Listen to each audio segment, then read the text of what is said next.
Hi-ya! And slip you some boogie, we will it! For the Fringe FM. Coming at you live from the middle of nowhere, the center of everywhere. Here once again to give you all yet another scrumptious dose. Scrumptious. Maybe I'll just say that from now on. Bada boom. This is Shift Happens. Welcome, ladies and gentlemen. What's up, everybody in the chat room? Still launching the other chat room. Oh! A rare, unusual early appearance from Daryl in the chat room. Welcome, Daryl. Pat, Dragon Rose, K28. Hey, what's up, Jess? Bradley hanging out in the chat room as well. Of course, we got the Fringe FM Discord. Still pulling up. Discord's a little slow today. But yes, welcome back, ladies and gentlemen. It's been a really cool week, and more on that in a minute. Joining us once again, been a minute, but he's back, ladies and gentlemen. You can follow him on Twitter at ADS Brad Harris, our one and only associate producer, Brad Harris. What's happening, Brad? What is cracking, you little boogie slipper, you? Yeah, man. So back in the seat, we got the whole crew here tonight. Man, got JP coming in strong. Oh yeah. The ever so famous Preston Dennett from that last mega UFO con. Yeah, man. Been waiting to have him on. We had some technical difficulties last time, but we're ready to rock tonight. How you doing, JP? I am doing great. Obviously, good to see you back after some time. But I don't know if you got a chance to hear any of those episodes with just Gigi and I hosting. But any comments? Did you get a chance to hear any of it? Of course. You know how much time I've been on the road lately? So yeah, I'm always pulling up old episodes. The Race Hobbs one was pretty epic last week, I must say. And again tonight, we'll make some more history with another epic show. Right. That reminds me, JP. You're fired. Oh, that's right. I forgot about that. I should have probably told you that before the show. Me and JP have been killing it, holding down the fort over here. JP's been killing it. And we had some great shows lately. And on top of that, we also did everybody's... All right, so the Fringe FM isn't picking us up. So, yeah, you have to listen on Spreaker for now or shifthappensradio.com. I don't know why I always announce that, as if the people that can't hear us on the Fringe FM can hear me. Right. I just wasted a solid 18 seconds right there. You're good at that. Yeah, that's good. But it's all good. Somebody tell that to the chat room. And so this last weekend we did the Fringe FM has done some cool stuff over the last 5 years, almost 6 years of existence now. And we've done some conferences, we've done some fun things, but we never did a full-blown radiothon. That's right. It's kind of like a telethon, except it was just non-stop broadcasting. We had, I had a couple of spots on there. Alex Exum, every couple hours somebody else was on, and it went on for the whole weekend, starting super late Friday night and going into Sunday. And we're trying to raise some money from the network, and we reached our goal by like noon on Saturday, which is insane because we went for like another 14 hours after that. So thanks to I had we were going to have Austin Shippey on for one of the spots, but we had to change up the schedule, so he gives his hellos. Sorry he couldn't make it, but we did a really cool one with Jeff Rennell. And not sure, if you missed it, you missed it. That's why you gotta stay on top of things, folks. And but yeah, a lot of people tuned in. The chat room is popping the whole time, and lots of donations. And this was a big. We had several meetings, and there was a lot of coordination that went on to put this whole thing together. So I just want live on the radio to say thanks for everybody that made that happen. Especially, Jess and Alex and Joe and everyone else that contributed to that. That was a lot of fun. Yeah, for sure. What a success, too. Are you guys planning on doing another one soon, maybe in a month or so? I don't think we were, but now we probably are. I don't know. Why not? I mean, it was such a success. Yeah, it was great. It was fantastic. And, like I said, it was a lot of fun. And most importantly, hey, what's up, Kat? But yeah, thank all of you that tuned in and donated.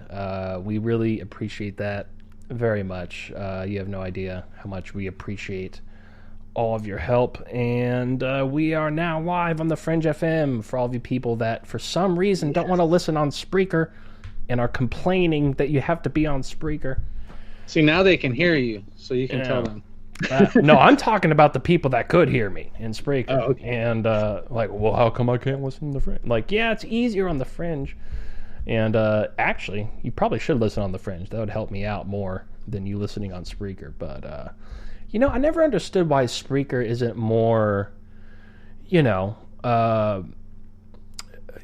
not like Spotify status. It's right. It's not iTunes podcast status. It's weird because Spreaker is such a cool platform with a built-in chat room.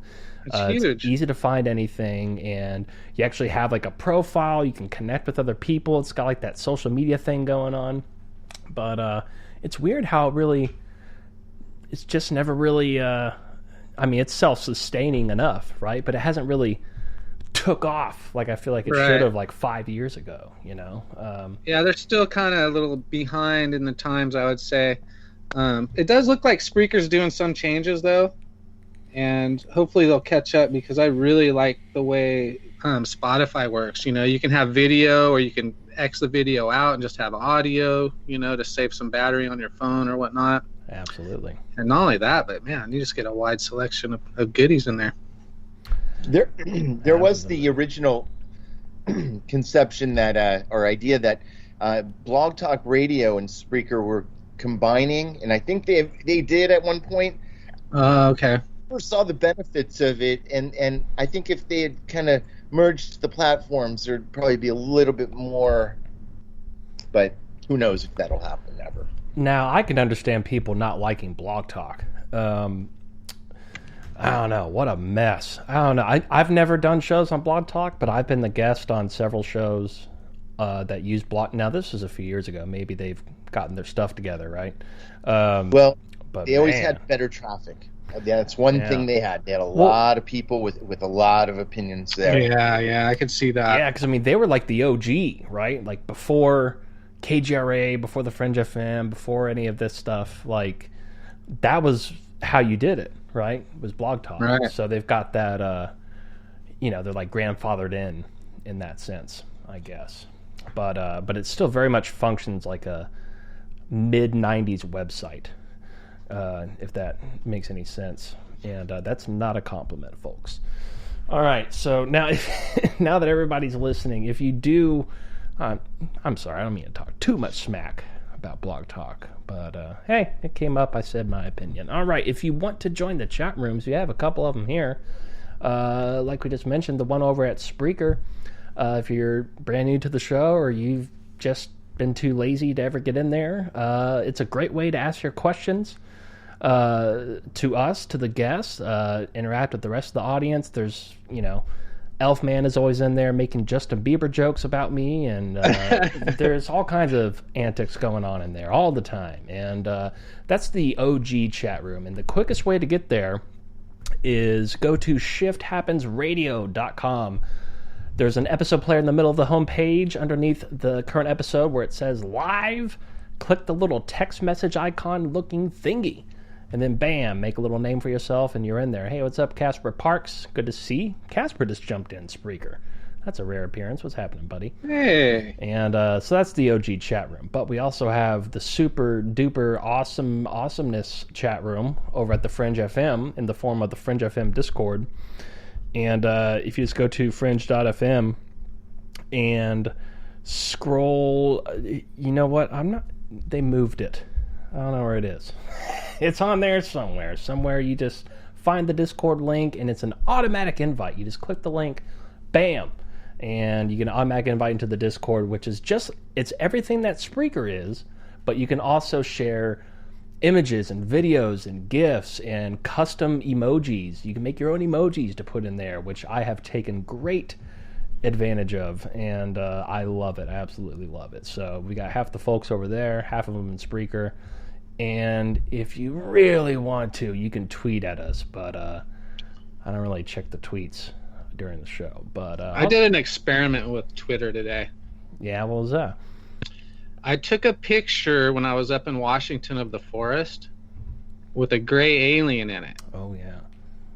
And I didn't really say anything. I just left it. I'm going to see what people have to say about it. And you just by next posted show, I'll give you an analogy of my test and what it proves. It's interesting. Dude, let's put it this way.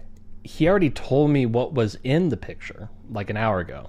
And then he showed it to me. I already knew what I was looking for. And it still scared me. I still jumped out of my seat. It's totally creepy. Yeah, so if you want to trip out on something, go check out ADS Brad Harris at Twitter. It's one of those people. You'll see one of those. So absolutely. You know, I'll try to retweet that when I get a chance. But other than that, real quick, I know, people ask about you every week, Brad, that you're not here. So yeah, sure. I know you had a pretty epic trip. Real quick, how did that go, and what'd you all do, and how was it? We just went up north to Washington, spent a couple of days in Seattle, did that whole thing, and I realized in Seattle, do not plan on going out to dinner unless you have reservations. That city is stacked, and they close at like 10. Like, there's nothing open. And I was just like, this is a metro city, and nothing's open after 10? So really? Anyhow, I learned that. That was the only bummer of the whole trip. But after that, we went up north about 2 hours into the forest where we had a cabin and did a lot of hiking and squatching and just got off the grid for a while with the family. It was a family trip. And, just too much to really talk about right now. I don't want to steal the time from Preston tonight, but we'll circle back again and I'll give you some more details for sure. Well, there you go, and I just retweeted your mysterious photo there. Yeah, right on. Over at Ship Happens Pod, so you guys can check that out. And I dare you, go check that out. And it's gnarly, that's for sure. All right, and with that, let's see. Any announcements? No, not really. Do we have time to talk about sponsors? No, we don't. We run enough commercials as it is anyway. So with that, ladies and gentlemen, we're going to bring on tonight's guest. Certainly no stranger to this show, and you've heard him on pretty much everything else as well. Preston Dennett began investigating UFOs and the paranormal in 1986 when he discovered that his family, friends, and coworkers were having dramatic, unexplained encounters. Since then, he has interviewed hundreds of witnesses and investigated a wide variety of paranormal phenomenon. He is a field investigator for the Mutual UFO Network, or as we all know, MUFON, a ghost hunter, a paranormal researcher, and the author of, can you believe it, 28 books! Oh my goodness, and more than 100 articles on UFOs and the paranormal. Several of his books have been Amazon UFO bestsellers. His articles have appeared in numerous magazines, including Fate Magazine, Atlantis Rising, MUFON UFO Journal, Nexus, Paranormal Magazine, UFO Magazine, Phenomena Magazine, Mysteries Magazine, Ufologist, and others. His writings have been translated into several different languages, including German, French, Portuguese, Russian, and Icelandic. Random. That's good, though. That's good. He has appeared on numerous radio and television programs, including Midnight in the Desert with Art Bell, Coast to Coast AM with You Know Who, and Fade to Black with Jimmy Church, and he's been on History Channel's Deep Sea UFOs and UFO Hunters. His research has been presented in the LA Times, the LA Daily News, the Dallas Morning News, and other newspapers. I guess we could just say he's been a busy man. And he has also taught classes on various paranormal subjects and lectures across the United States, and he currently resides in the super sunny, awesome Southern California. You can check out all of his stuff at his website, prestondennett.weebly.com. Ladies and gentlemen, the one, the only, the MPV of the that last conference of UFO MegaCon, ladies and gentlemen, it's Preston Dennett. Woo! Here he is. What's happening, buddy? How you doing? Hey, I'm doing good. Hi, Gigi. Hey, JP, Brad. Nice to see you guys. Likewise, my friend. Yes. Likewise. And now, are you sure it's only 28 books? I feel like it's like 217. Is it just 28? I'm starting to lose count, actually. It could be 29. Honestly, not gonna lie. I was going to say, I think it is 29, actually. But, yeah, quite a lot. And, like literally every time we have you on, you have a new book out. And sometimes there's only like a 4-month gap from the last time you're on. And bam, new book. Unbelievable. I don't know.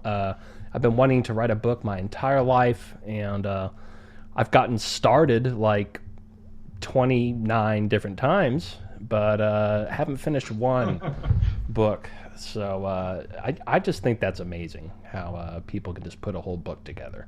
That's fantastic. So your new book is called Wondrous.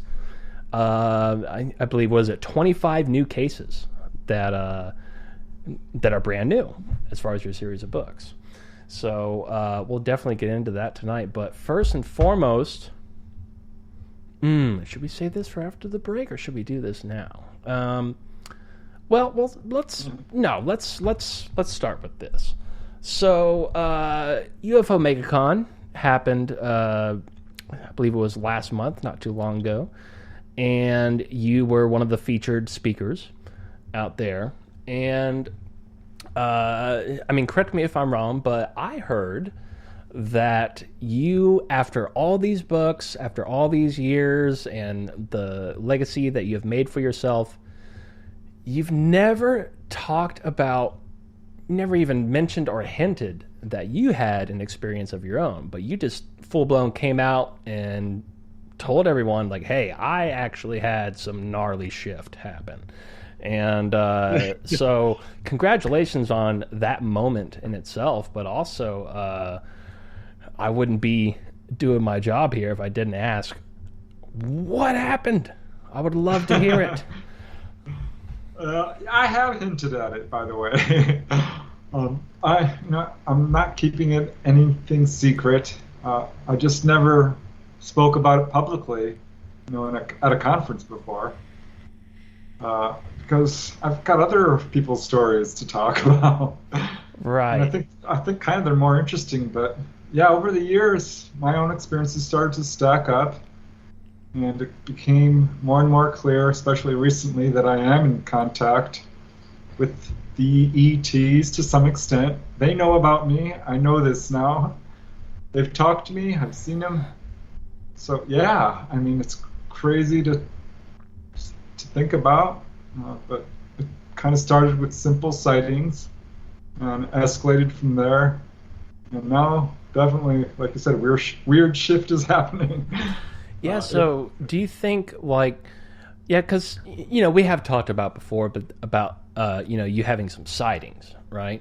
But now we're talking about, talking to them and having, it, real experiences with them. Do you think that, I don't know, do you think the sightings that you had before when you were younger, do you think, and then the experiences that you're talking about now, do you think they're all connected, or do you think you just happened to be at the right place at the right time a couple of different times? Or I guess I'm trying to ask is...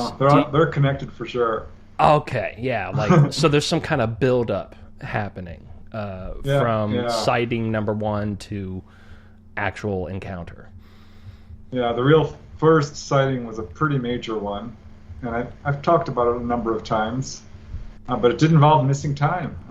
This was 1992. I think it was 92. Could be 93, but late July. And one evening, I'm just driving home after talking about UFOs with my brother and my sister-in-law. I was out of my mind with the subject, just really obsessed with it for whatever reason. And was heading down this little street called Golondrina. It's in the suburbs of Woodland Hills. And coming around this hairpin corner at about 3 miles an hour. I mean, it's a hairpin corner. You really can't go any faster. And I saw what I thought was a bird swooping down towards my car. Instantly saw it wasn't a bird. I thought, oh, a firecracker. It's glowing. It was about 300 feet up to my right, and then coming straight down in kind of a parabola. And instantly it was right in front of my windshield, this ball of light, like a golf ball. Maybe a little bigger, soft, white, yellow light. Stops right in front of my windshield, maybe a foot away, 2 feet. I mean, either way, it's close. And this thing just kind of darts back and forth, maybe 3 times. Stops, dips down over the hood of my car, almost touches the street, goes straight up through the trees, and boom, that's all I remember. And in fact, I actually forgot about it. It completely left my mind. I don't know what happened. I don't remember driving home. I don't remember. I'm thinking this is missing time. So that's how it kind of all started, and following that, I started to have sightings pretty regularly. Yeah, it was crazy. The second one is when they did talk to me, flat out spoke to me. Ooh. And that was crazy. This was So how does this translate into how you approach writing your books? I'm just curious what kind of methodology you use. Like how a musician says it's always the music and first and then the lyrics. But how do you kind of conceive your ideas and build on them? Question. Yeah. Well, let me see. I hadn't written any books at that point. My first book came out in 1996. So I was researching this field for about 10 years before I even considered writing a book. I'd written like 30, 40 articles at that point. But my sister-in-law, the one who I had just visited, she's like, because I was investigating this wave of sightings at that time over Topanga Canyon, which was a crazy wave of sightings. I mean, seriously. Cars were being chased down the street. There was landings, a bunch of sightings. It really kind of started on June 14th, 1992. And a bunch of people called the police and the local newspaper reporting sightings. And the editor of the newspaper called me up because I'd written a previous UFO article for him. He's like, investigate. I'm like, okay. And so, yeah, it was around that time, 93, I was in the middle of this investigation when I had this sighting. And Christy, my sister-in-law, was like, you've got a lot of stories here about this wave of sightings. You should write a book about it. I'm like, that's a good idea, because I was starting to look at putting a book together, and what I had done was collected all the interviews I had done with my family, friends, and coworkers. And I was putting a book together about that. But that book never really came together. I mean, I did put it out, but it never made me a dime. Never got in bookstores. It was a complete bust, really. Was this, who would you even go to publish at that time? You're talking about like 1996, right? Like was Amazon doing independent publishing back then, or what, No, not really. The internet was just a little baby. Yeah. So this was, pretty much before the internet became a thing. I found a science publisher, to publish that first book, which I called 1 in 40, but it was a complete bust. And was starting to think about putting together a book on the Topanga Canyon wave. But then I found this lady who I had interviewed, and her name is, I'll call her Wendy. She doesn't want her real name used. But she told me this incredible story where she had been healed by aliens of a cyst. They took it away. She had before and after x-rays. I'm like, that's pretty cool. Because I knew of other cases. So I thought, that will make a good article. And I surveyed the literature I had, because by that point I did have 50 books. I've got now like 300. But I found like 30 or 40 other healing cases. And so I thought, this would be a good book. And that ended up being my first book. And it's interesting because that was through her that I had my next real encounter. Right. Wow. So it all kind of interlocks together. So, yeah, it seems like it does. So, what? Well, you know what? We do have to cut to a commercial break right now. Let's just go ahead and get that out of the way, and we'll pick right back up where we left off here. Ladies and gentlemen, you're listening to Shift Happens here for the Fringe FM. I am your host, Gigi, along with my co-host, JP. And we're also joined tonight with our associate producer, Brad Harris. That's right. Stay tuned. And we'll be back here with our guest for the evening, Preston Dennett, and his new book, Wondrous, in just a few short commercially minutes. Don't go anywhere.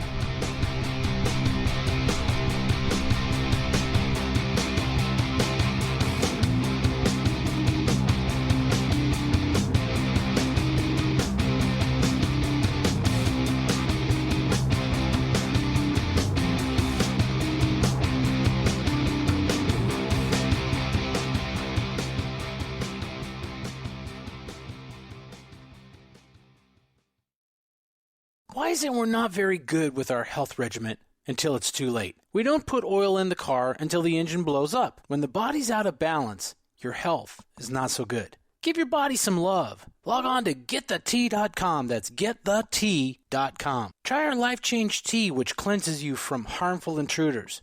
A clean colon is one of the ways to bring the body in balance. We also carry organic supplements to help you get where you need to go. So do your body a favor. Log on to GetTheT.com. That's GetTheTea.com. You can even visit our sales page to save some dough. Does anybody call money dough anymore? Anyway, if you're looking for short, helpful health tips, go to YouTube and punch in Health Matters Now. That's Health Matters Now.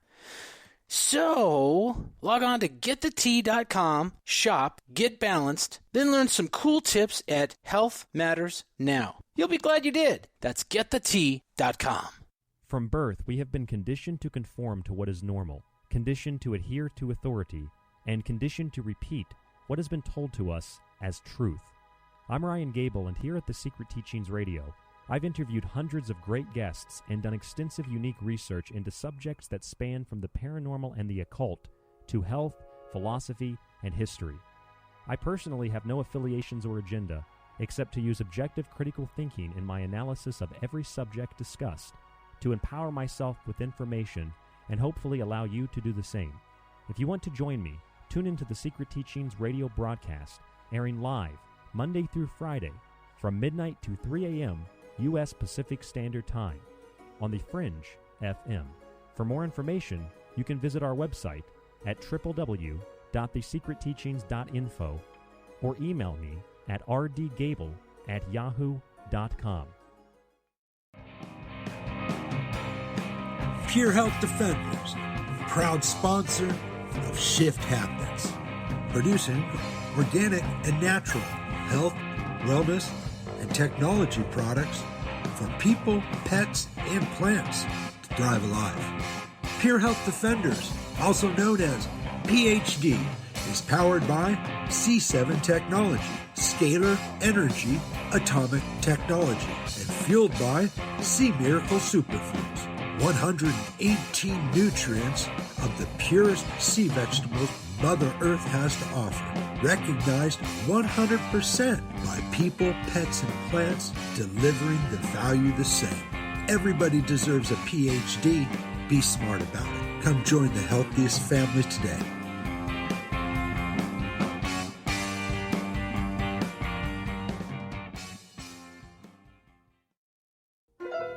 Kids, don't drink and park. Accidents cause people. This has been a PSA brought to you by your friends at Shift Happens and The Fringe FM.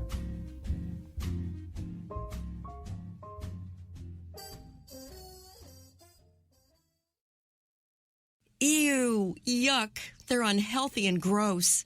Bugs, I hate bugs. We keep a clean home, but occasionally bugs show up. Well, I found something that is tougher than bugs. Orange Guard. From contact, it kills bugs. Plus, Orange Guard kills hidden bugs and keeps new bugs away for weeks. I know. I use Orange Guard. Plus, all of the ingredients of Orange Guard are on the FDA generally regarded as safe list. Orange Guard may be used around food, humans, and pets. It promotes a healthier planet, and here's a bonus. Orange Guard cleans where it's sprayed. Plus, it comes with a 30-day money-back guarantee. Orange Guard. You can get Orange Guard at Ace Hardware. And listen, folks, Orange Guard is tougher than bugs, and it's safe to use. Go to orangeguard.com. That's orangeguard.com. KTLK Digital Broadcasting. We rock the paranormal talk.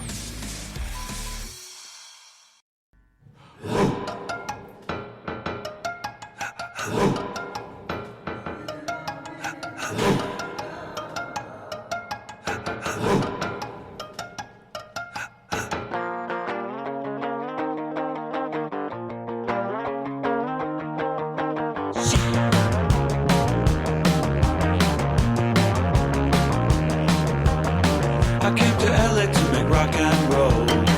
Along the way I had to sell my soul.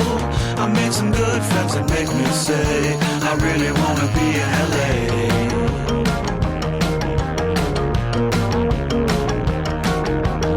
I took the 10 to get to Beverly, laid some rock to tape roll at 180. Alan and Natasha always make me say I really wanna be in LA.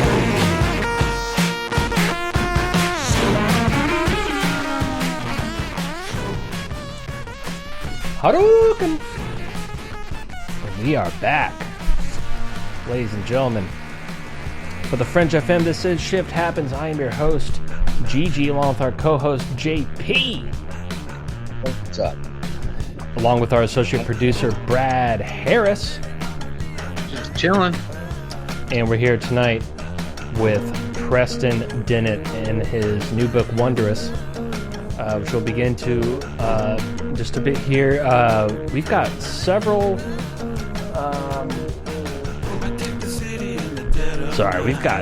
questions coming in from chat rooms and Twitter as well. I know I said I wouldn't check Twitter, but I actually did, and I'm glad I did, because there's an interesting question that came from there.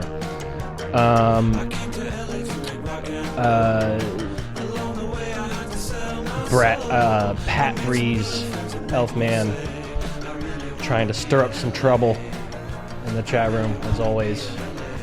What else would be happening? Real quick shout out to one of our great sponsors of this show here at Shift Happens, is the good folks over there at Got Hemp Extracts, makers of some of the best CBD products in the world. And I'm sure everybody says that, but listen, folks, theirs are literally better.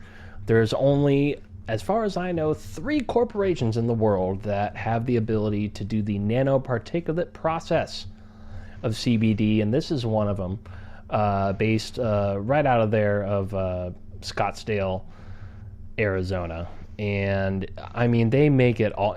Well, so what do I mean by nanoparticulate? What that means, very simply, is on a molecular level, it's broken down much, much smaller to where your body can absorb it much, much more efficiently.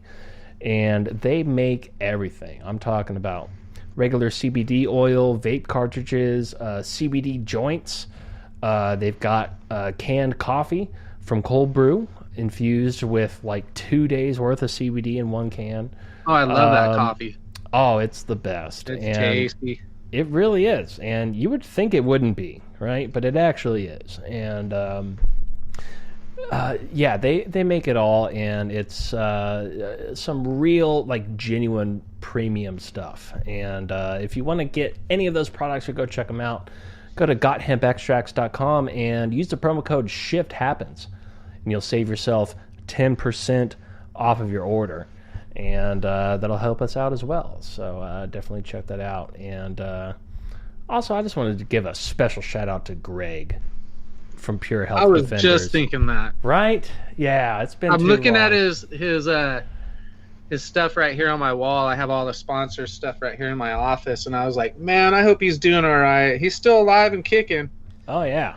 But man, he's been going through it, man. He's a trooper. Send your prayers to Greg Prom if you guys have an extra prayer and to send to somebody tonight. He needs it.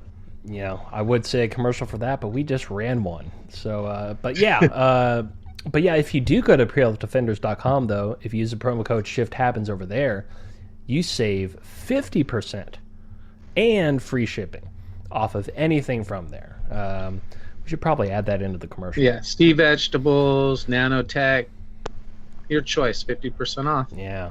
Oh, that Sea Miracle stuff, man. I still take that every day. And plus, I've had the C7 Tech on my wrist. It's literally been 3 years now. I have not taken it off once. I have verbally fought airport security to not have to take this off at the airports, and I have successfully left it on for 3 years. And but yeah, a lot of cool stuff with them too. If you go to purehealthdefenders.com, there's a lot of like undeniable studies about, especially with the C7 Tech I'm talking about here, and just look at the thermal images, the befores and afters, which me and Cortana both had done. Absolutely amazing stuff. And yeah, go check it out. And yeah, we need to get Greg back on here sometime. Absolutely. So I had I want to share a quick little story that I think most people here in this audience will appreciate. Yeah, I know. But so a long time ago, when I just turned 16, so did my friend. We both got our driver's license, right? We're racing home across this bridge. And this is way before, all we understood was skateboarding. We didn't know about UFOs. There was no ancient aliens. We're talking like 2004, right? And but we see this UFO that flashes by, and it zips right along with us. We're driving like 80 miles. Like I said, we were racing across the bridge. Don't recommend that, folks, but that's just what we were doing. And that thing keeps up for a minute, and then it goes forward, and then it takes off. The first UFO sighting I've ever had, and kind of like Preston was saying, all these events that we experienced seem to be connected, and this was the first one that started it all. But we didn't really talk about it. We got to his house, and we just kind of like, oh, did you see that thing? Like, yeah, what was that? Like, I don't know. Like, okay, let's go skate. Like, that's about as much as we thought about it, right? Right. But fast forward, 17 years later, a few months ago, I'm doing this other show that we do on Twitch. It's a completely different show, just a bunch of skateboarders on there talking smack. And so we had this old friend of mine on the show. I hadn't talked to him since around that time, right? And this guy, he has no idea. Like, he doesn't listen to these shows. He doesn't care. Like, he's a bit religious and whatnot, and just not like totally not in tune with classic UFO sightings and the common factors. And so I brought it up on the show. I was like, dude, do you remember that happening? And he was like, whoa, I don't even remember that you were there. He was like, yeah, you're right. And then he went on to describe how when the UFO was next to his car, his lights shut off, all of the clock, the radio display, all that stuff got shut off while the UFO was there. No way. And he said that, and what I mean by that is, like, he did not know that was a common thing that happens in UFO stuff, right? Like, this is a total non-UFO guy just saying it how it was. And I thought that was really fascinating, and I think that gives, at least for me personally, because you can believe my story or not, but I was there, I know it happened, and I know this guy, I know he doesn't follow the stuff. So for somebody like that, for me to say something like that is very we're not. So when we have people like Preston on here, we're not talking about nothing at all. Even people that have no idea, they experience the same kind of stuff. So, yeah, I'm sure his extra details added more validity for you and just, gave you that confirmation you always wanted. That's good, man. Yeah, and but so with that, now Preston, we do want to get. at least I want to get into some of the cases that you've outlined in your new book here, Wondrous, which is available now. But real quick, let's see what happens here.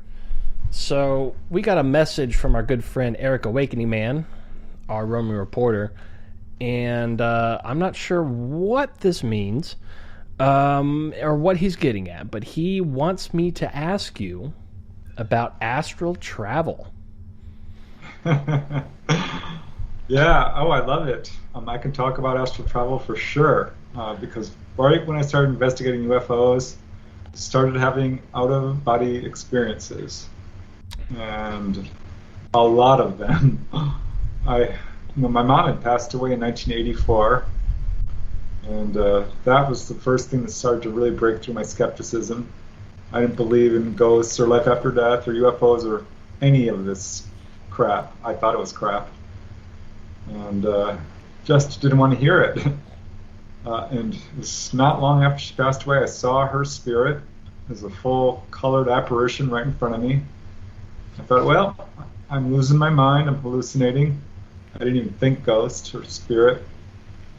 And started having dreams about her coming into my room, and she'd say, everything's fine, I'm fine, I'm fine. And I knew it was her. I just knew it was because of the quality of her presence, I guess.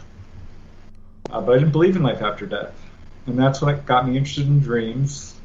And I picked up this book about lucid dreaming, which led to interest in out-of-body experiences. There was a book by Robert Monroe called Journeys Out of the Body, and it described his own experiences, and he gave exercises on how to do it. I thought, well, this guy sounds sincere, this sounds a little scary, a little crazy, but let's try it. If you can go out of body, I would love to have that experience and find out if there is life after death, and if, where is my mom? So that's how it began. This happened at the same exact time I started investigating UFOs. And those first out-of-body experiences were very short. One was really scary. I remember I woke up, and I'm standing next to my bed. I was very lightheaded, very confused. Finally, I cleared my head, and I looked down, and I saw myself lying in bed. I thought, well, shoot, I've died. I've gone and died. Felt this kind of cold wave of dread sweep over me, and I dived right back into my body, and could feel myself filling it up. It was a really weird sensation, and woke up. I'm like, wow, I did it. I actually did it. That was like my second or third experience. The first one was I just laid down one day. I'd been doing these exercises. You relax, you meditate, you kind of visualize, this sort of thing. And I laid down and felt what is called the vibratory state. That's when your body starts to buzz really strongly. Robert Monroe talked about this. He says you'll feel a light, mild electrical sensation. And I'm like, mild? No, I thought I was being electrocuted. I thought I had stuck my finger in the plug next to my bed because this pulsing was going through my body. And I popped right out of my body. And I flew across the room, through the hallway, into the bathroom, grabbed the counter. I'm looking at the mirror, there's no one there. I'm like, holy crap, I'm doing it, I'm actually doing it. And they pulled me right back in. I'm like, there's someone in my room. I'm like, who the heck is that? And just this short man, I grabbed him by the shoulders and tried to look at him, but my vision blurred. And I got pulled over my body and I sunk back into it. So that's how it started. I was so excited. Man, oh man, I started doing these exercises. And my first out-of-body experiences for a year were literally 5 to 10 seconds, maybe up to a minute. But I didn't give up, and I got really good at it. Oh man, the things you can do. It's outrageous. You can leave your body. No kidding. It's incredible fun. Let me jump in. So what's your favorite thing to do, like when you're experiencing this? Do you have like a place you go and try to copy, or do you always try to find new places? And And I'd like to add to that, Brad, do you always, when you have those experiences, are you in full control of where you're going, or is there some sort of other influence that you can kind of sort of make suggestions to, I guess? For me, that's a trick question in a way, because, I like to think I'm in full control, but it's very hard to control yourself. I can imagine. It's a little scary at first, and I had to learn how to move, how to see. So I kind of just hovered there in my room, flapping my arms, trying to move. But I am in control. I do what I want, So I would walk through the walls. That was an early experiment. Flying around, that's awesome. I was pretty nervous at first to go much farther than inside the house, or maybe fly around it a bit. But as time went on, I'm like, okay, let's go to a friend's house. Let's fly through the telephone wires. Let's go to another city. And I started doing these little experiments, and I proved to myself it wasn't a dream, because it is kind of very dreamlike in the beginning. You feel a little bit like you're going nuts. Right. It's interesting that you said power lines. Maybe it's electrical, and you saw that as a highway to get to where you wanted to go? Yeah, I would probably not try that specifically. I kept flying around them.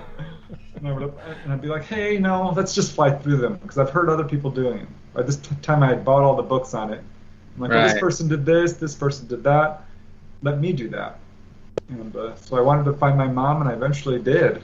I went to the other side, and I met her. She took me on a tour, basically, and showed me all kinds of stuff. So you can visit healing temples, you can visit spirit guides, enlightened people, learn about past lives, the Akashic Library. I mean, it's crazy the stuff you can do. So I don't have any one favorite thing, really. I have a kind of a bucket list, and I just keep going down it. I'm like, let's go to Area 51. I finally did that. That took a few tries. What did you find there?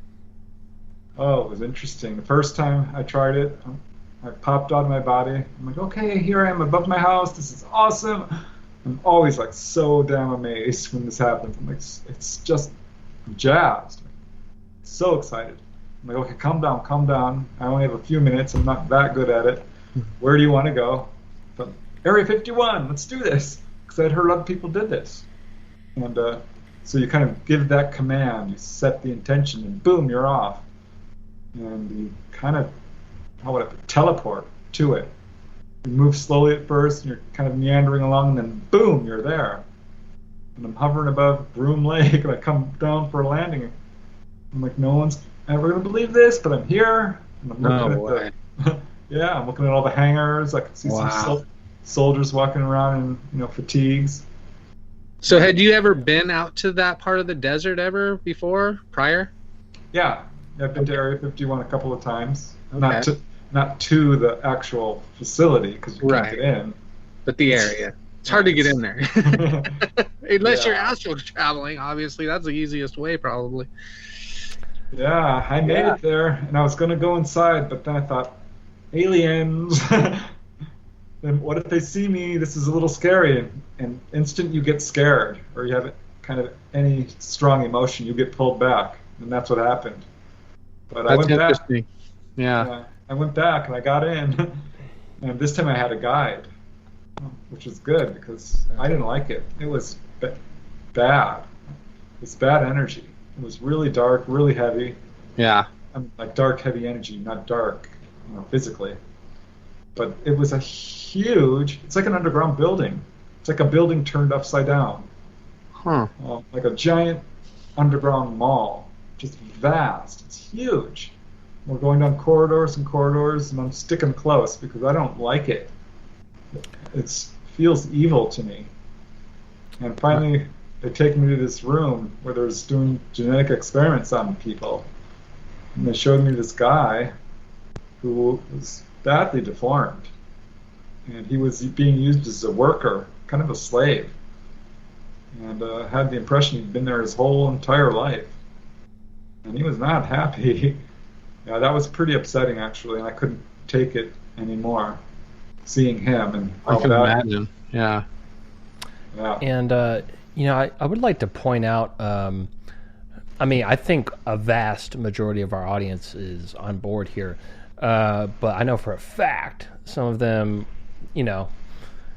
don't think much about astral traveling. Might sound a little loony, right? But I would like to point out, through the Freedom of Information Act, it's very well documented, and then also through other sort of equivalent acts over in Russia as well. It's very well documented that the CIA and equivalents in other countries very seriously used not only remote viewing, but also astral traveling, which some people get those confused. They are two different things, but as far as the military is concerned and intelligence is concerned, they both can produce the same results. And that's been very well documented. They spent a lot of money bringing these people in that have these abilities, and they actually figured some real shift out and got a couple advantages here and there from being able to do that. And so for any of you that are new to this kind of stuff, and this might seem kind of like what is this? I dare you, go look it up. Freedom of Information Act. It's a fun website to dig through and see what the CIA used to do. And what they, we can't see what they do today because we have to wait a certain amount of years, right? But there's a lot of books on this, an enormous amount of literature. Yeah. And it has been proven in a laboratory setting. People can appear as apparitions to other people. And I was able to do it to this lady in Florida, and she did it to me. Woke me up in the middle of the night. I'm like, oh my God, there you are. Holy cow. It's amazing. I can't recommend it enough. It is a natural human talent. Anyone can do it. Anyone can do it, but at the same time, there's a lot of people that try that. I've done it accidentally a couple of times, and I'll tell you what. The first thing I was going to say is, man, we need to get you on Joe Roop's show, Lighting the Void. He could do a whole 2 or 3 hours with you just on this subject alone, and that's kind of like his specialty, and his audience is very much geared towards that. I think you'd be a great guest on there. And so I don't know, have you been on Lighting the Void yet? Yeah. Joe and I have talked about this for sure. Yeah. Oh, okay. Oh, well, all right. No need to say that then. That's already happened. All right. But yeah, I don't know. It's interesting for me. You know what? That's too long of a story. It doesn't matter. Let's just say I have had the experience, and those experiences were great. But I can only have them when I have this relic that I found buried in Joshua tree in the desert near me. As crazy as that sounds, like the only times it's ever happened is when I brought that thing inside, because I thought it was like a cool little thing, and I'd put it next to my bed, like, oh, this is God knows how old this is or who made it or what, like this is insane. And after trial and error, I kept having these, like, whether I like it or not, sort of astral travel experiences. And I had a bit of control, but it was just the weirdest thing. And then after, elimination after elimination of idea, like, why is this, like, I just want to go to sleep at this point. Like, I'm not trying to, like, I just want to go to sleep. And then I kind of realized, like, well, this didn't start happening until I brought this thing in here. And so I went back downstairs and out in the parking lot, and I put it in my car. I went back upstairs, and all of a sudden I could fall asleep. And I've put that to test multiple times. And Cortana knows the whole story about this. But hopefully anyway. It's not like the Bobby Brady Tiki Idol. No, People that are like my age. It's almost like you know what I'm talking about. Man, I wish it's in storage right now. Normally, I would have it somewhere around. Yeah, I'll share. Yeah, people are asking what it looks like. Do I have a picture of it? Yes, I do.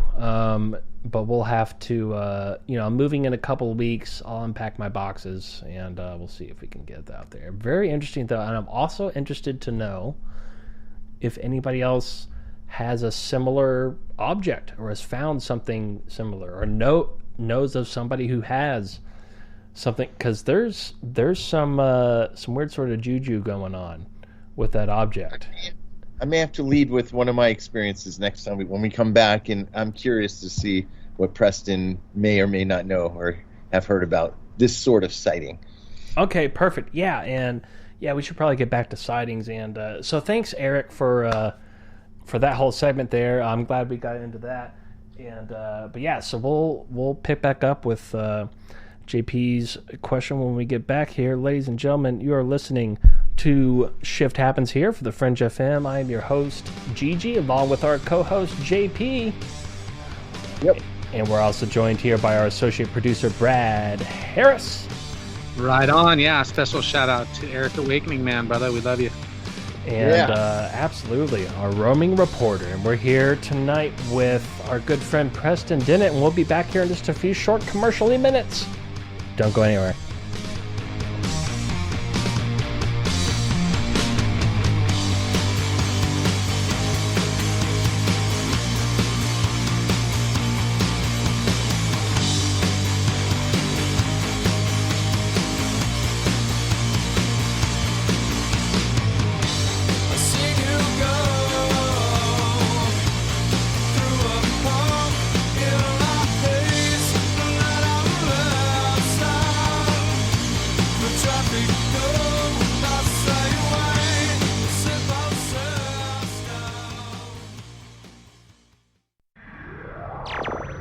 KTLK Digital Broadcasting, thefringe.fm, Napa Valley, California, Little Rock, Arkansas.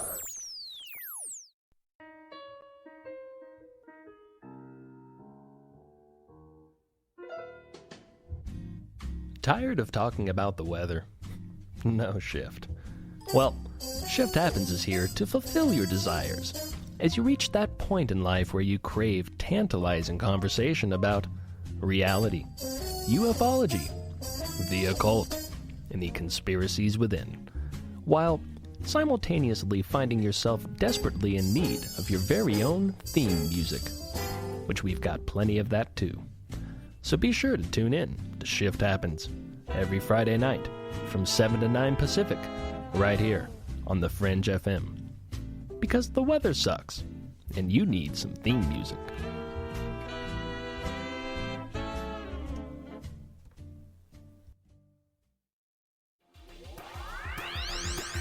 Ever seen an extraterrestrial?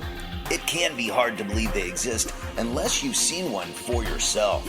What if I told you I've seen them my whole life, but have never had a witness who shared the encounter with me? Now, what if I told you I saw 4 of them, 2 with blue skin, and there are over 20 witnesses to this CE5 event? My new book, The Blue Beings, Visitation at the UFO Conference, documents actual accounts from real witnesses, many of which have gone on record to attest to this otherworldly reality. Be a part of the quantum paradigm shift that is taking place right now. Go to johnpolkmedia.com to get your copy of The Blue Beings, Visitation at the UFO Conference, on sale right now at johnpolkmedia.com. That's JOHNPOLK media.com.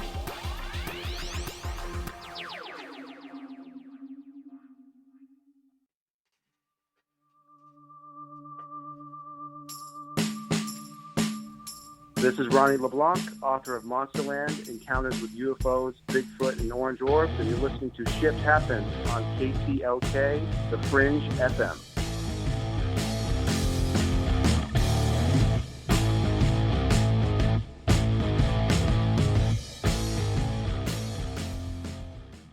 KTLK Digital Broadcasting. We rock the paranormal talk.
show my misfit love. Complicate, incarcerate, feel my heart break up. Ain't born to lose, baby, born to win. I'm so goddamn sick, baby, it's so sad.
Sorry about that delay, folks. Had some very interesting technical wizardry,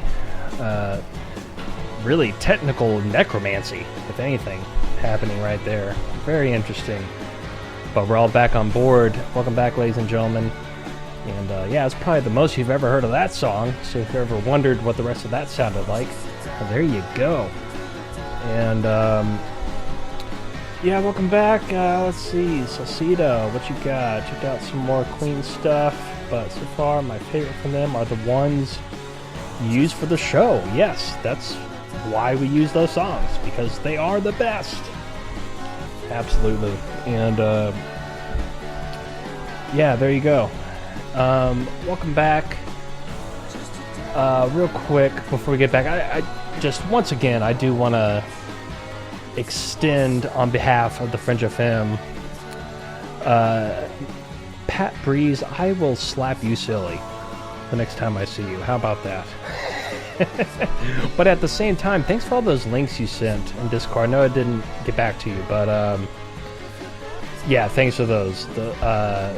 Haven't gone through all of them yet, but very spot on the nose. Spot on the nose, my friend. But again, I do want to thank everyone for participating in and donating to the Fringe FM last weekend during the Fringe FM Radiothon. You have no idea how much that helped out, and we're all very grateful for that. So thank you so much. Thank you so much. All right, and with that, no more sponsor stuff. That's why we have commercials, right? And man, I wish I could read all the chats. A lot of good jokes happening in there.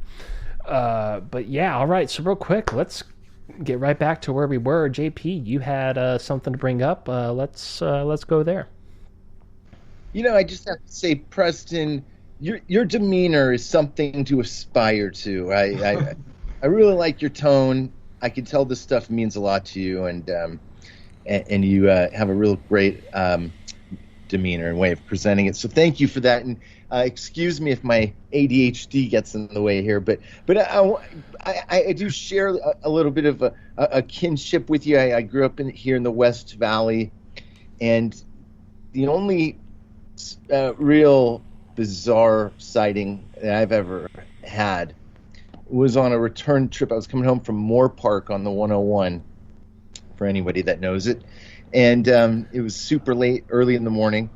And coming from north across the sky towards the south, there was this flaming orange orb that I can literally track with my eyes, and I saw almost a silhouette within the orange sphere, and off it went.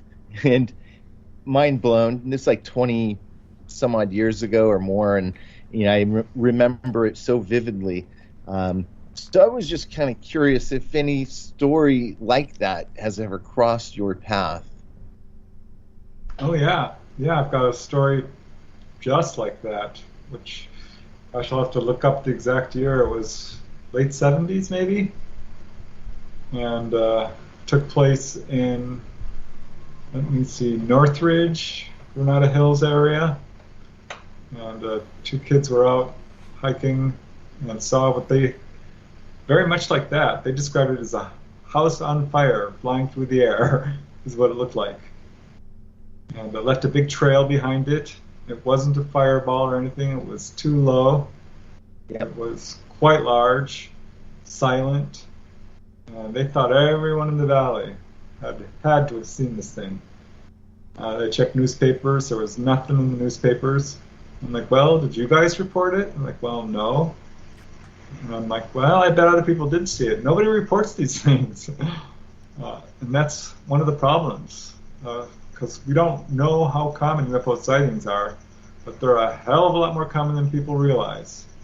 MUFON, Newfork, National UFO Reporting Center, they get like 10, 20 reports a day, and you can times that by 10. Easy. Times it by 100 probably would be more accurate. We are constantly being visited. Someone's being abducted right now. You pretty much guarantee it. Someone's seeing a UFO. Yeah, and you wonder why it took so long to come back from that break. But no, oh, hey there. Yeah, so, that kind of reminds me. So, surely you've at least heard a little bit, or maybe you've been keeping up a lot, or...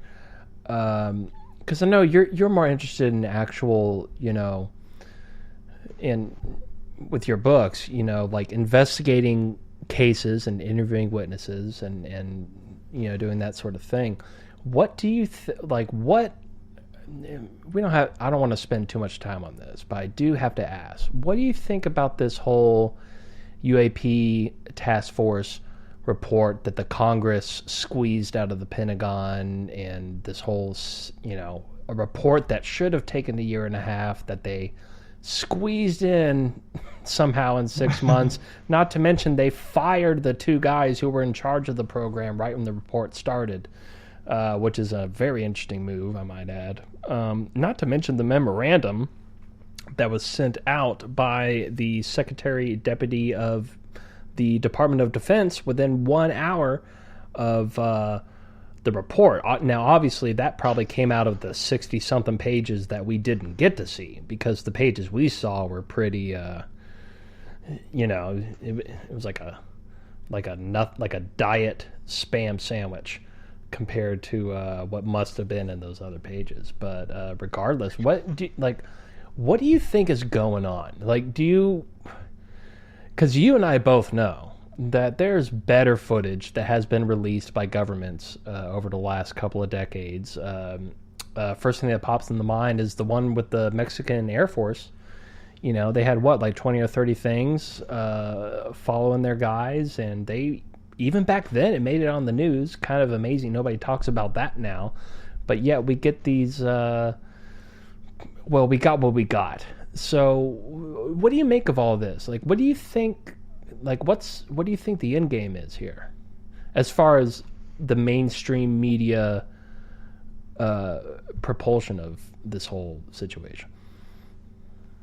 Well, I know the end game for me is I want to see the Roswell craft in a museum. I want to see the bodies.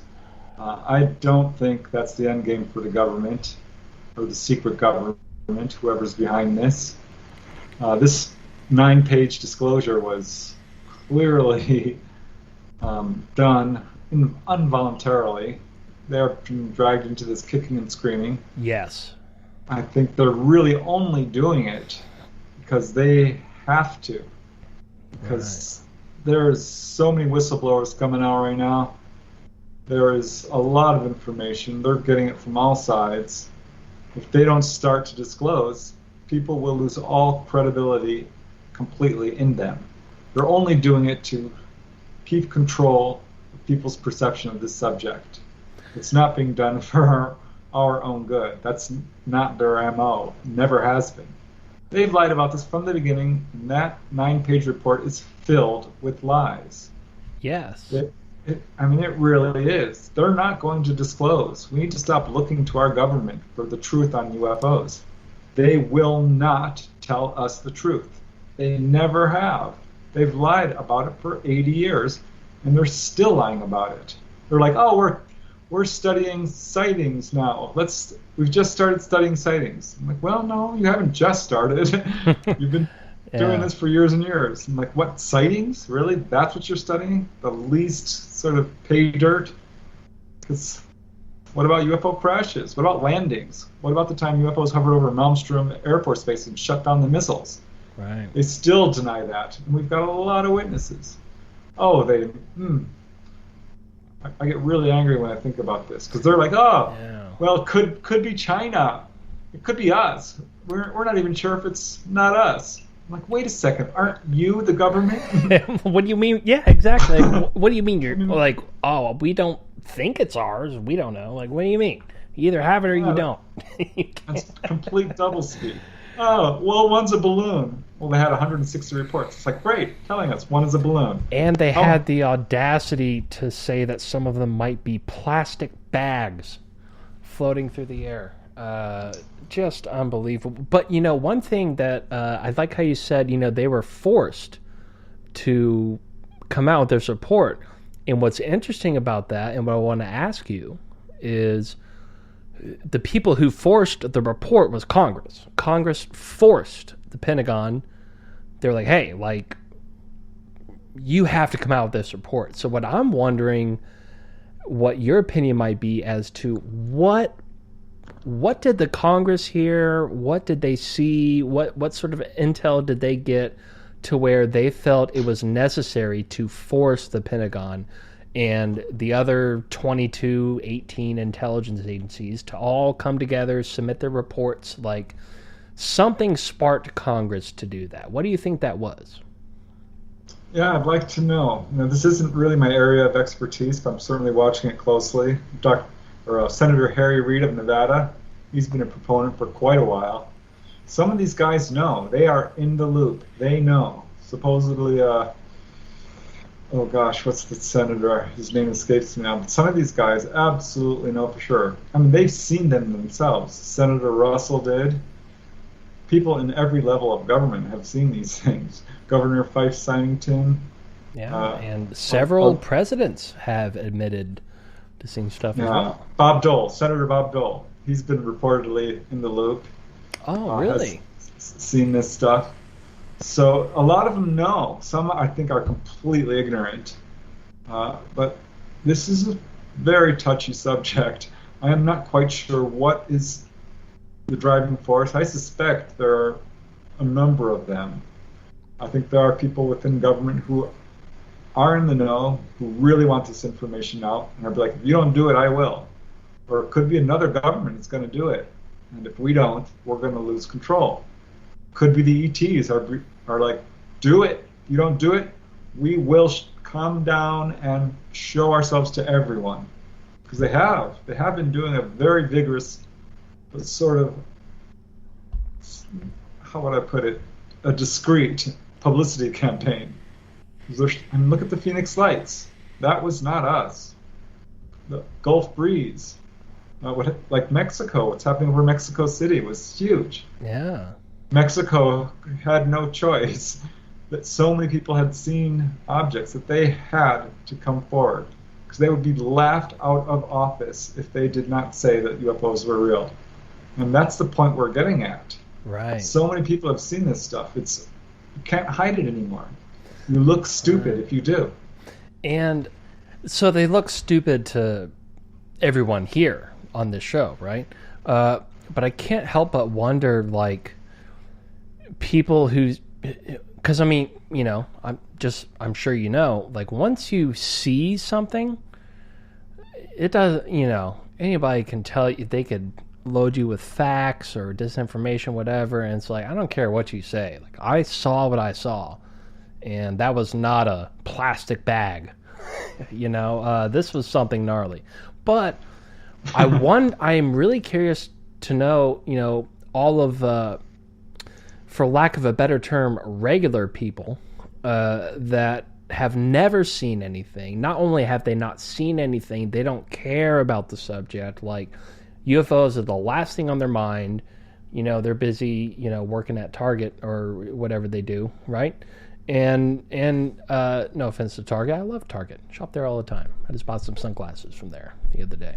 But you know what I mean? Like, I wonder what they think about all of a sudden this stuff is in the news every other day now. I mean, TMZ just did that whole hour-long special, which was, you know, could have been better, but not as bad as I thought it was going to be, which aired on Fox, right? So obviously there's a lot of people that have zero investment, zero interest, couldn't care less about the subject, but yet they're seeing it on their TV, on, you name it, Fox, NBC, you know, they're all, not to mention the newspapers, you know, New York Times, Washington Post, like, everybody's covering it now.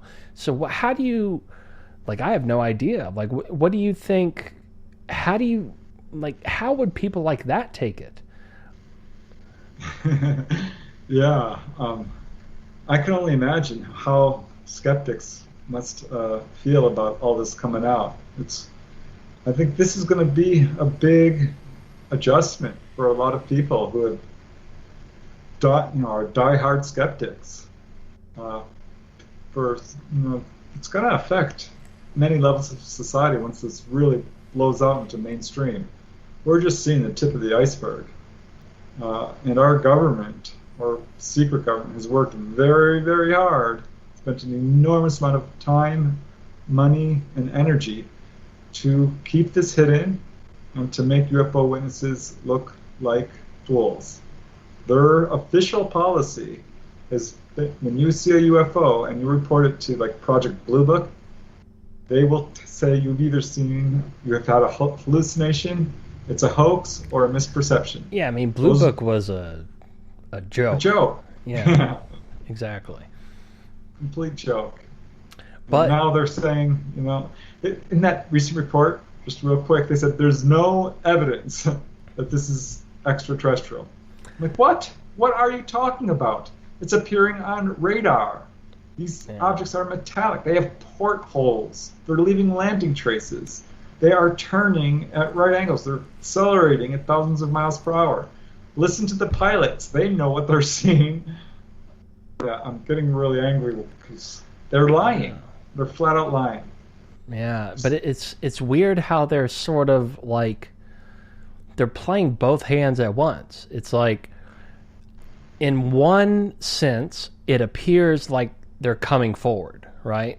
Like, to the layman, it seems like they're coming forward. Like, hey, these things are real. We don't know what they are. They could be Russian. They could be, you know, blah, blah, blah, blah, blah. But at the same time, we all here know for a fact they have way better footage and evidence that they could show us than what, like, they're showing us the grainiest, like, I don't know, like, I don't know if you heard about Captain Underwood, who just came out the other day, the guy who witnessed the Tic Tac UFO. He never came out before and talked publicly until a few days ago. And so that was interesting. But then again, you know, that's I believe that interview was with Jeremy Corbell.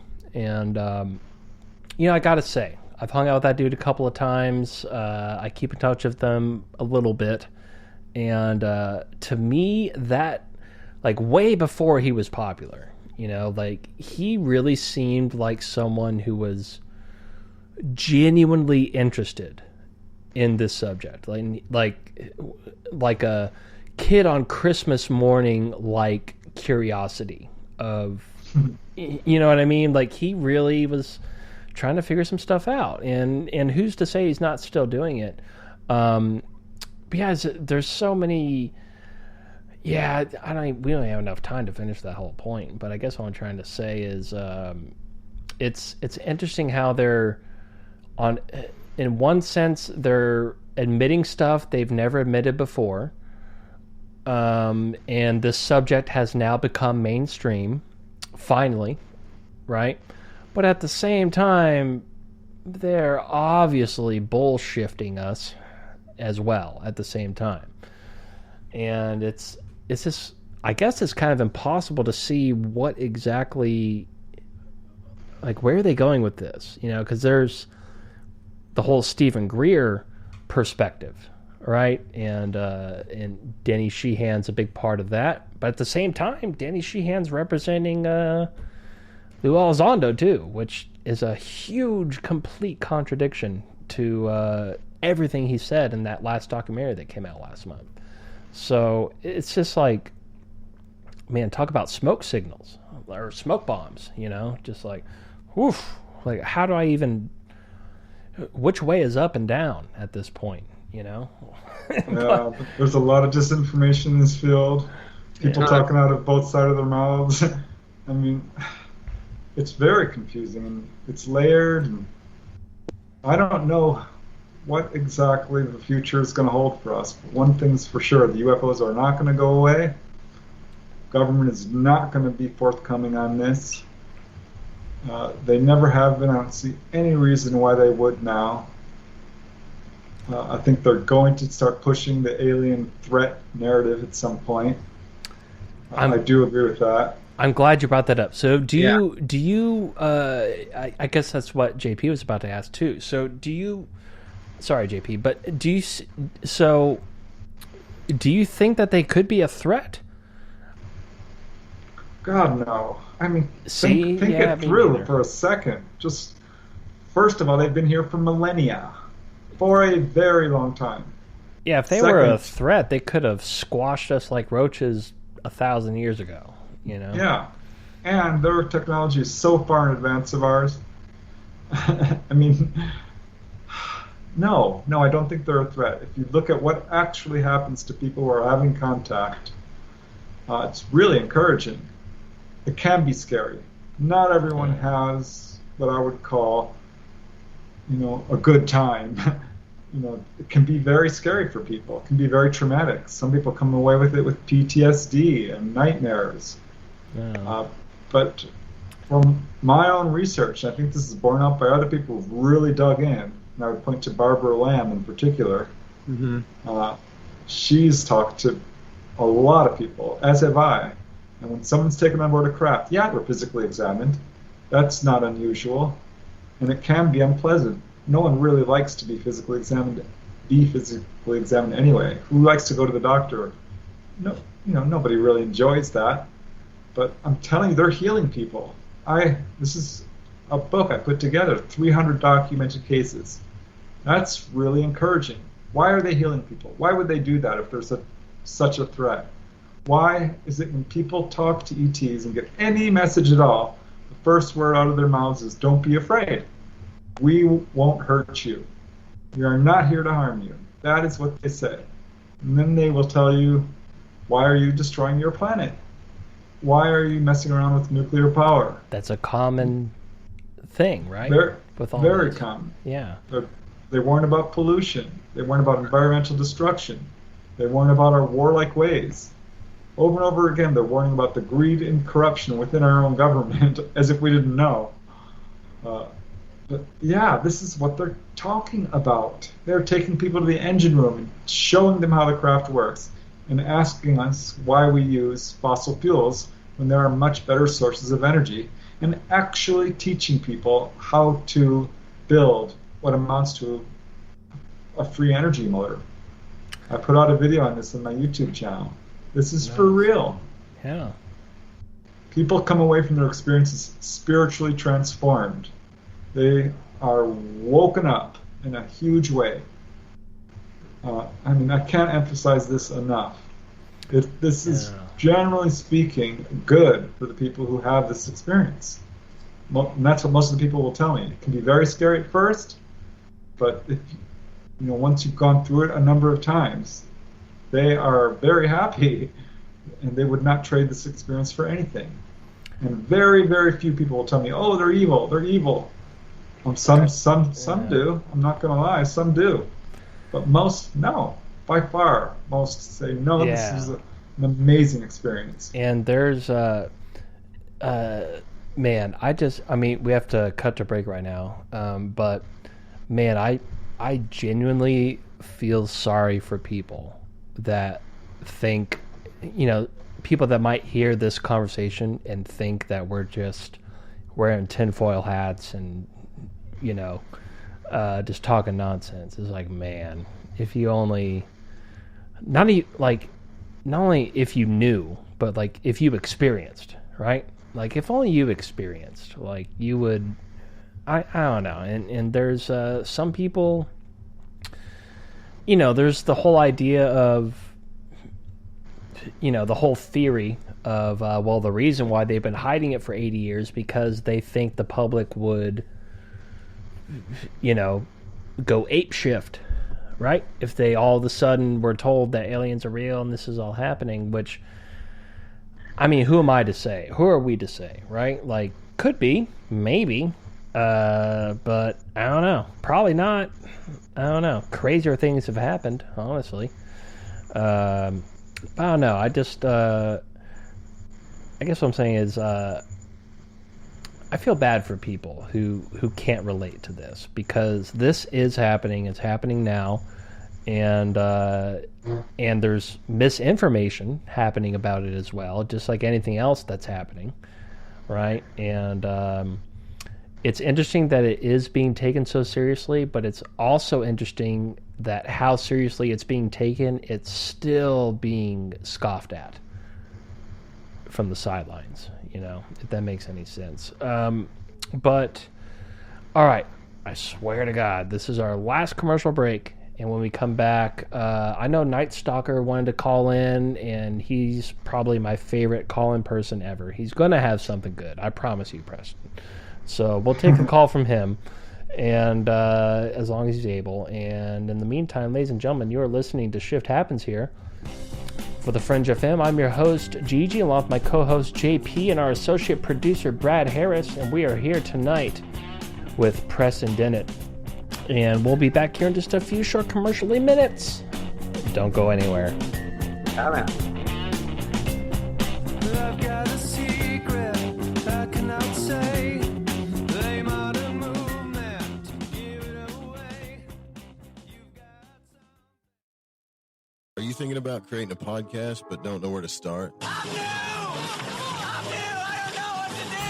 Do you really want to have to learn all this stuff? Individual track processing, enhance and improve sound quality, edit out those awkward pauses and slips, mix multiple clips and tracks, fix and balance noise levels and perfect volumes, deliver consistent sound, live podcast production, show notes and SEO optimization, episode upload to hosting, live call screening, balance levels and loudness measure broadcast standards, full branding packages, logo design, podcast site, website, show artwork, video and audio production. Gotta do video because everybody's doing video, branded video graphics. Or do you just want to get on the mic and get your ideas out there? The Fringe FM team is here to help with all of your podcasting, audio and video production needs. From simple podcast audio enhancement, our professional production staff will make it easier than ever to create the podcast you desire. The biggest thing is time. A lot of people that podcast don't have time. Time is like a really valuable currency next to cost. It's even more important than money. Why waste your time doing all this stuff? This is what we can do for you. Think about like the hours and the money you're gonna have to put into doing all this by yourself. Doesn't make sense. It's gonna take you months to launch. If we did it for you, we could do it tomorrow. Visit thefringe.fm, join our team, and get jump started on your podcast today. Everything is awesome. Everything is cool when you're part of a team. Are you intrigued by paranormal talk radio? You'll love the new Paranormal Radio app from TalkStream Live. You'll find a great selection of talk shows covering UFOs, ghosts, strange phenomena, and much more. Download the Paranormal Radio app now and start listening to the very best in paranormal talk entertainment, including the network you're listening to right now. The Paranormal Radio app, free in Google Play and the iOS App Store. This is Jess Rogie, host of the Rogie Report, and you're listening to the Fringe FM, KTLK, Digital Broadcasting.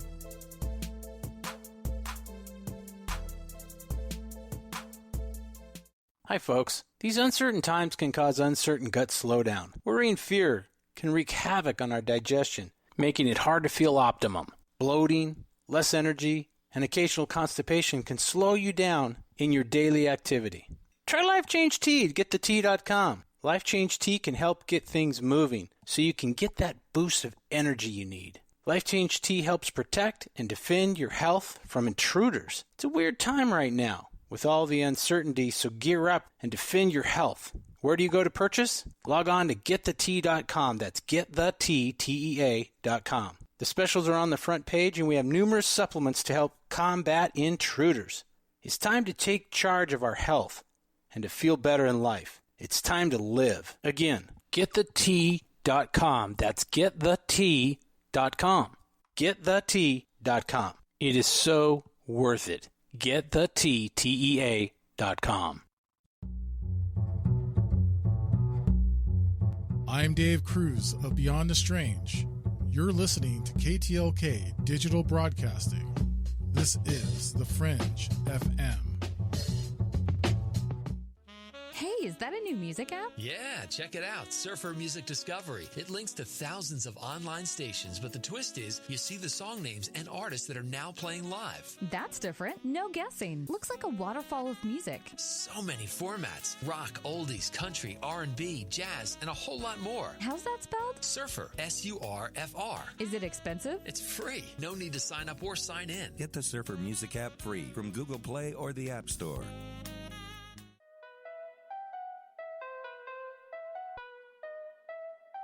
Hey, Fringe listeners, Dave Cruz here, reminding you that Beyond the Strange airs live Monday evenings at 7 p.m. Pacific Standard Time, 10 p.m. Eastern Time, right here on The Fringe FM. BTS is your one-stop shop for the paranormal, the bizarre, and most of all, the strange. Join me and co-host Black Sky Paranormal's Russ Bailey as we discuss topics such as aliens, ghosts, Bigfoot, and much more. Also, we talk with profound guests, authors, researchers from all over the world, and we take your calls live on the air. Go to BeyondTheStrange.com and learn more about the show, guests, times, free registration for our newsletter, merch, and much more. Again, that's Beyond the Strange, Monday evenings, 7 p.m. Pacific, 10 p.m. Eastern, right here on KTLK Digital Broadcasting, The Fringe FM. And as always, stay strange. KTLK Digital Broadcasting. We rock the paranormal talk. This is Tom Sherman. Down here at Banning College, we're promoting a blood drop. Oh, shit. Welcome to the Sound of America. You're listening to AM 580. Lay back, the sheep, little lamb, little lamb, little lamb, little lamb, little lamb, little lamb. Steve sold Adam the apple. God told me so to my face! You cannot be saved. Follow me and Good to know that he's walking with me. Big rock as a weapon. The devil is a black stone. True. Into the fog. Let him cast the first stone. Jesus, Jesus. And you have fallen into the love that needs to be discerned by the Lord. Hallelujah, y'all. I want to hear a couple of hallelujahs.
Life's a study of dying.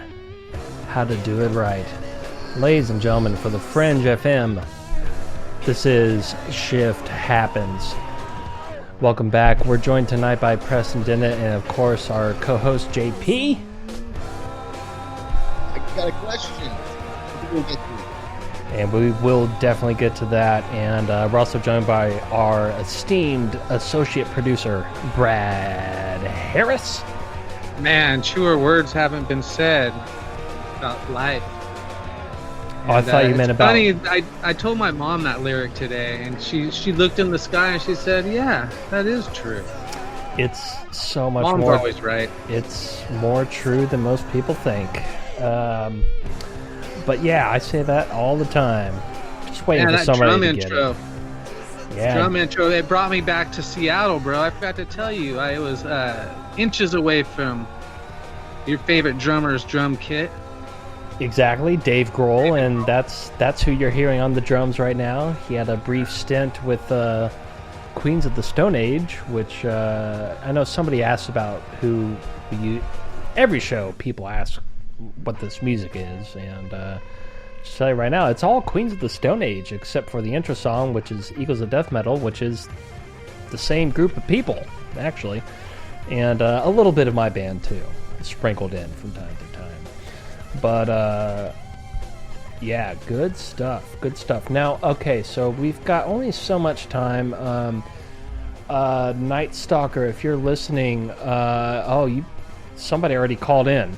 I didn't even get about the number. I'm assuming that's Night Stalker. So let's go ahead and get started with that. Now, here's the thing.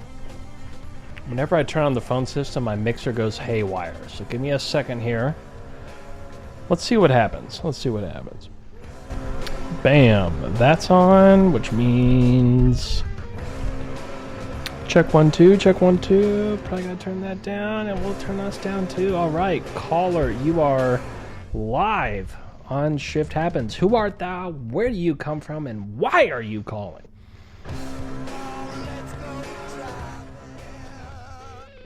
Uh-oh. Say that again, caller? I'm not getting it. Yeah, no, I think, oh, you know what? I know what it is. Okay, how about now? Try again, caller. I shall talk through. There you are. What's happening, buddy? Oh, no, you're not there. Okay. Yeah, Well, I'll tell you what, man. Got going, and then we'll try back on the call. Yeah, I'll tell you what, Night Stalker, I've got you on Skype, I think. That's probably an easier way to do this. That's weird. First of all, Elfman, don't you say a word about my handling the phone system in the chat room. And then second of all, we will... Oh... That's what it was. He already hung up, though. Alright.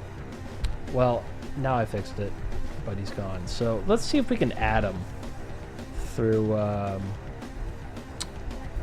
good old Skype here. Let's see. Whoops. Oh, wait. Actually, no, it's real name. There it is. Derek Murphy, whoops, didn't mean to say your name out loud. There you go. Alright, adding him to the call. And, wow, first time we got to hear that song all the way through. 2 times in one night. Fantastic. Alright, we'll see if he, because I know he's working right now, so he has to, like, strategically, you know. You. There we go. What's happening, buddy? What's happening, guys? Great show tonight. Yeah, thanks, man. So I'm assuming that was you trying to call earlier, right? It was me, yeah. Okay. Sorry about that. All right. No, that's... I'm trying to go quick because I know we're running out of time. So all right, first, I was going to say, Preston, you're just prolific, and I'm just in awe of how many books you're able to put out. Like, as somebody who I can't get any ideas that I want done. So I'm really in awe of how prolific you are. But, exactly. Quick question. So you're talking about like where this could possibly like be headed, the whole UFO disclosure and kind of stuff, and so these are like kind of two separate questions that are tied together. I've seemed to notice an uptick in like talking about plasma beings and like potentially these entities or these like beings that might live up in the upper atmosphere that are invisible to us, and that kind of shapeshift and stuff. There was just a link out of Germany that was posted today, and then tied to that, there's been a lot of stuff popping up over the last month about summoning these things, about summoning UFOs, and in particular summoning these like giant amoeba-looking things up from the sky, like using gratitude and stuff. George Knapp just had on one of Corbell's friends about apparently Corbell's also doing this summoning of UFOs. So I was just curious if you had any thoughts on that, or potentially what these people are seeing with these plasma beings. Real quick, just to clarify, are you talking about CE5 protocol? It's basically the same thing, but this is like via a different guy. It's via Jim Martin. He's like one of Corbell's friends that was connected to George Knapp. He was on like a month ago, but there's another guy talking about it. So it's basically CE5, but like very much intention-based. The way he described it, it basically seems like prayer. So it sent off a couple of my feelers as far as like synchromistic stuff. So just curious if you had noticed an uptick in plasma being talk and summoning talk, and what do you think the deal is with that, and what are people actually seeing when they talk about plasma beings? Yeah, I wish I knew. I think one of the first to really talk about that was Trevor Constable. He wrote a book about this called Critters. And I don't know. A lot of people I do talk to feel like the craft that they see are actually alive. And UFOs do have the ability to sort of change the shape of their craft as well.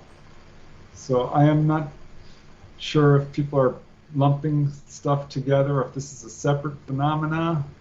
I can't say I'm super familiar with like plasma being type things. I don't get a whole lot of those reports, that type of reports, really at all. So it's kind of new to me. I do know the CE5 protocols work. They work well. If you want to see a UFO, it's not that hard to do. I definitely recommend it. It's really cool when something comes down. But as far as these plasma type beings, I don't know. I don't know about that. I will say people do see light beings. I've heard that described many times. But what these plasma type beings are, I can't really speak to that with any real information that's probably not already out there. That's great stuff. It's pretty much new to me too.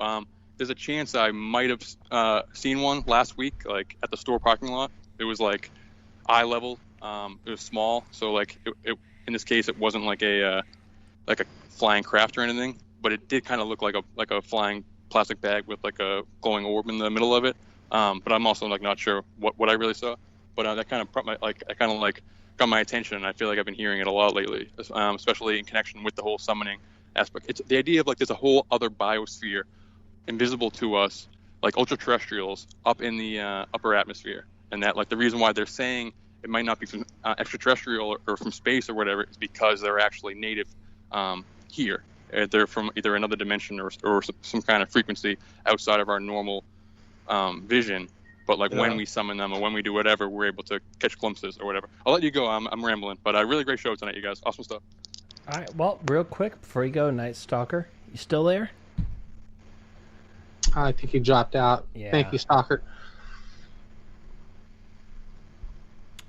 But yeah, go ahead. Oh, okay. Well. Do we have a? Oh no, he left. Yeah, no, he's a very busy man. But yeah, very interesting stuff. I definitely like to hear what more about Mr. Night Stalker's story is about that whole incident. But yeah, I don't know. I do know it definitely. I don't know. Preston, have you seen the brand new documentary from Stephen Greer? It's called The Cosmic Hoax. Yeah, I sure have. So, well, I guess we kind of actually talked about that earlier, but the one he did before that, though, was, we touch on it briefly, the whole CE5 contact protocol, right? And, it's, how do I put this? let's put it this way. Anytime Stephen Greer puts something out, I make sure to watch it, right? But at the same time, I don't know, some questionable things here or there, but and I can totally understand why some people might not fully embrace what he's doing or saying. But kind of like you mentioned a second ago, the protocol works, doesn't it?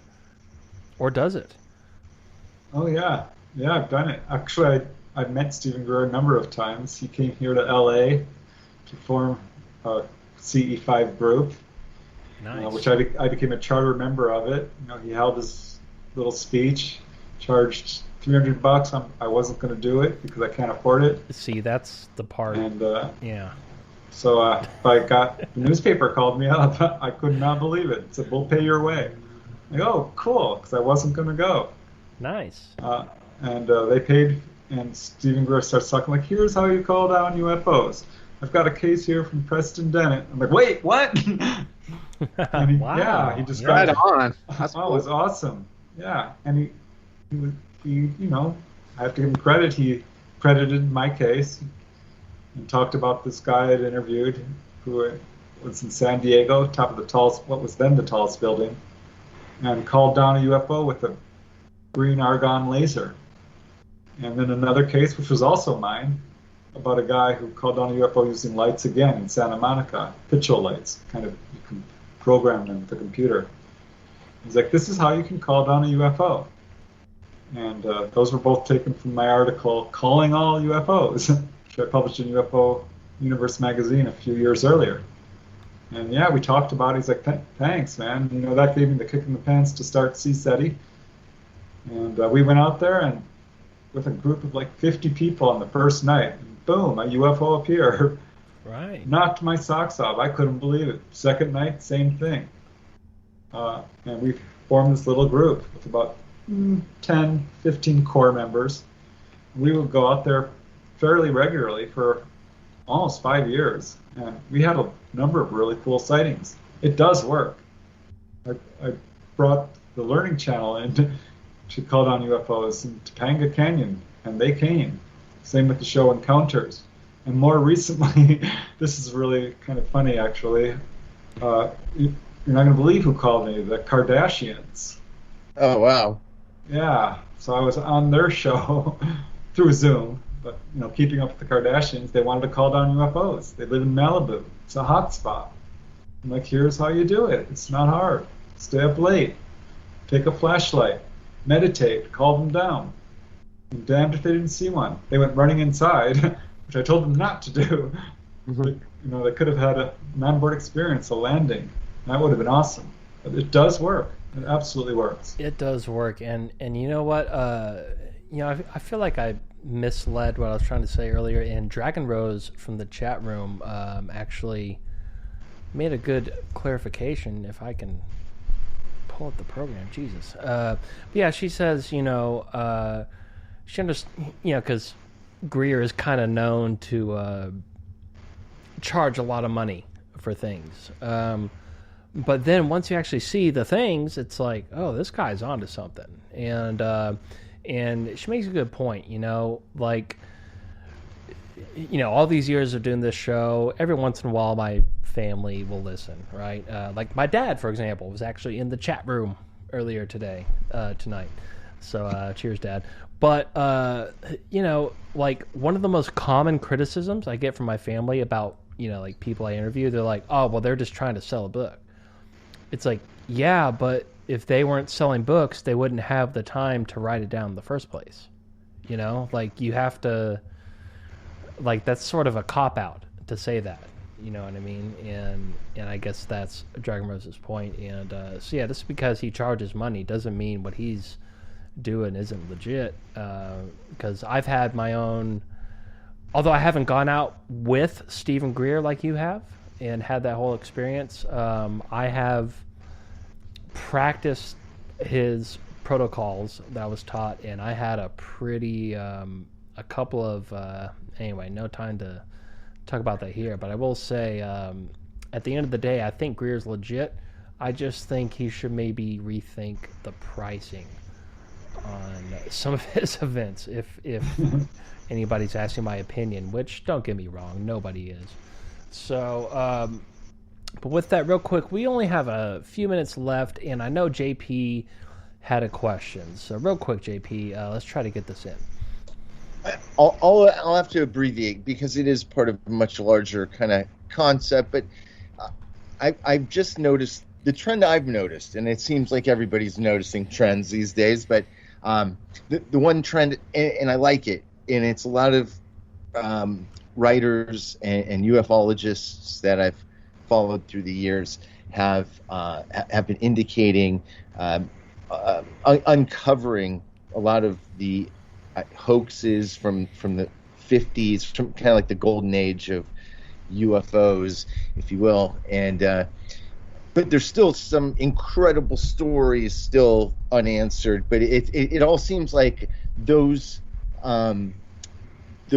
stories were used as a smokescreen of a sort to divert attention from what really needed to be focused on. I'm wondering if you had any thoughts on that, if you've noticed that as well, that a lot of these guys are coming out and just saying, yeah, a lot of what we've seen and read, especially in the mainstream, the big stories are just a bunch of chicanery and just kind of, like I said, smoke screens to move us away from what we should be focused on. Any thoughts? Yeah, I mean, it's clear there is disinformation and misinformation. Like the alien autopsy footage is a good example. Is that real? I'm not so sure. It could be, though. And essentially that did happen. That happened. I'm not sure if that is real. And that's the perfect way to sort of disinform and misinform people. Like, oh, this is fake, see? But it actually happened. So that's the best kind of disinformation from a government standpoint, is to release truth and just lace it with absolutely absurd elements. So I think, that is a technique they use. They're very clever about it. Yeah, classic. Indeed. There must be some kind of rule where they have to put it in your face, and then what they do afterwards is just what they do, maybe. I don't know. There does seem to be some sort of unspoken rule that if you're going to do if you're going to do some sort of operation like that or anything else, there seems to be this universal rule that you have to at least leave a breadcrumb trail. Like, because there always is. Like, if people were really that smart, there's ways to pull it off without leaving that. But it's always there. And it's almost intentionally done so, it seems like, sometimes. But I don't know. I digress. So a lot of people are asking if... so we're at the end of the show, folks. People are asking if Joe is going live tonight. I'm not entirely positive, but I think he's in the middle of going back home, I believe, and where the network belongs. So wish him all of your best wishes. But who knows? He might be going live in a couple of minutes. Either way, definitely stay tuned, because his show, whether it's a replay or whether it's live, it's worth listening to, and it's coming up next. Now, real quick, Preston, so it's prestondennett.weebly.com, and your new book is Wondrous. And where can they find your new book?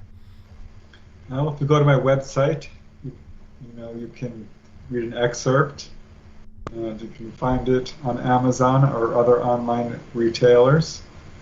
And I'm putting out videos on YouTube. I'm on Facebook and Twitter. I'm trying to get the word out on this subject. I mean, even if you don't believe in UFOs, you say, it never affects me.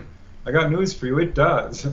This is affecting everybody in ways that I don't think they quite realize. If we had this UFO technology released to the public, it would change your life dramatically. And we do have this technology, and it's being suppressed. If it's going to come out, disclosure will happen, whether the government wants it or not. ETs will openly disclose themselves at some point. They're not going to go away. That could happen in our lifetime. It could be a very different world very soon. We'll see how this all rolls out, but it's pretty exciting. Absolutely. All right. Well, listen, Preston, thank you so much for coming on. And if you're not too busy, if you want to hang out with us for a couple minutes after the show, we'll definitely be doing that. But if you got a boogie, that's all good too. And let me find my footing here. Who rearranged my iPod? What's happening here? Oh, nobody did. I'm just a fool. Ladies and gentlemen, thank you so much for tuning in. This has been Shift Happens for the Fringe FM. This show is hosted and, the show is hosted and produced by yours truly, Gigi. You can follow me on Twitter at GGRabbit1, or more importantly, follow the show over at Shift Happens Pod. Associate producer is Brad Harris. Where can they follow you, Brad? Oh, yeah, you can check out my buffoonery over at ADS Brad Harris on Twitter. Thank you so much, Preston, JP, GG. There we go. And co-host for the evening, as per usual, is JP. Where can they follow you, JP? .xyz.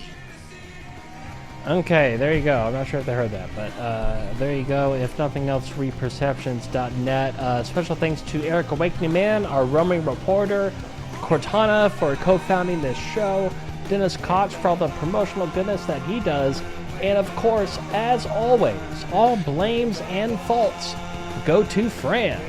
That's right. Hashtag Fran's fault.